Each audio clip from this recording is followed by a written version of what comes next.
Всем привет! Хочу показать вам очень интересный случай. У нас в работе Кадик, Volkswagen Caddy третьего поколения с мотором 1.9 TDI, обозначение буквенное BLS. Из особенностей этого мотора это то, что у него идут насос-форсунки, сажевый фильтр. Данный автомобиль приехал к нам с очень интересной проблемой. У него появился определенный стук на холостом ходу. Да и на ходу в принципе тоже. Появился стук в области мотора. Но, что самое интересное, стук был в районе соединения двигателя с коробкой. То есть очень сильно было похоже на маховик. При снятии коробки мы обнаружили то, что у клиента установлен был одномассовый маховик.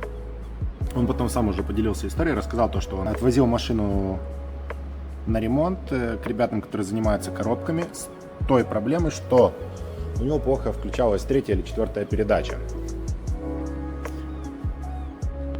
Они ему эту проблему устранили. Он проездил порядка 30 тысяч, у него появился стук. При снятии коробки передач мы увидели то, что у него установлен вместо двухмассового маховика одномассовый маховик. Ладно, это полбеды, мы посчитали, что можно заменить обратно на двухмассовый, стук пройдет. Поменяли комплект сцепления и маховик с одномассового на двухмассовый, стук остался. Клиент говорит: ладно, давайте займемся двигателем, как-никак у меня уже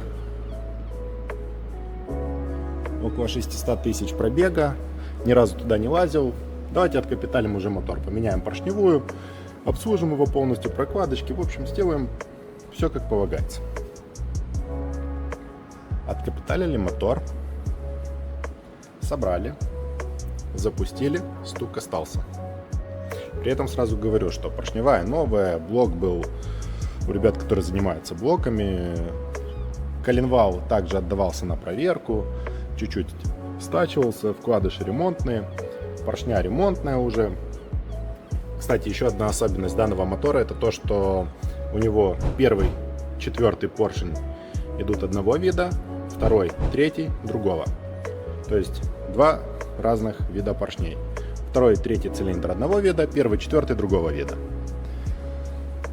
Снимаем еще раз коробку, пересматриваем, у нас все в порядке, ставим на место. Та же самая проблема стука остается.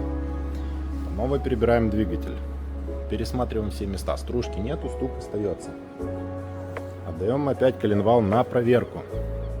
Коленвал проверяет, говорят: ребят, не занимайтесь ерундой, собирайте обратно, там все хорошо. Собираем обратно, и сюрприз, в очередной раз стук остается. Что я хочу вам донести?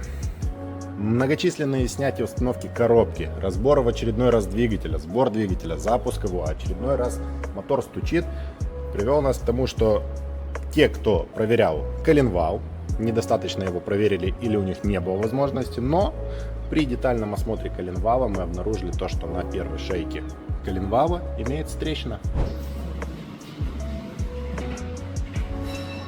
Видно? Это видно. Еще разочек попробуем.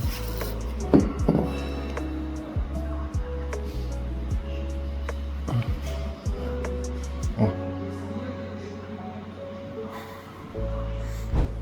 У нас есть предположение, что одномассовый маховик привел к тому, что появилась эта трещина на коленвале. К сожалению, бывает вот так, что при замене с двухмассового на одномассовый маховик может произойти такое, что может треснуть коленвал из-за того, что появляется дополнительная нагрузка на двигатель. Так что будьте аккуратны при замене с двухмассового на одномассовый маховик.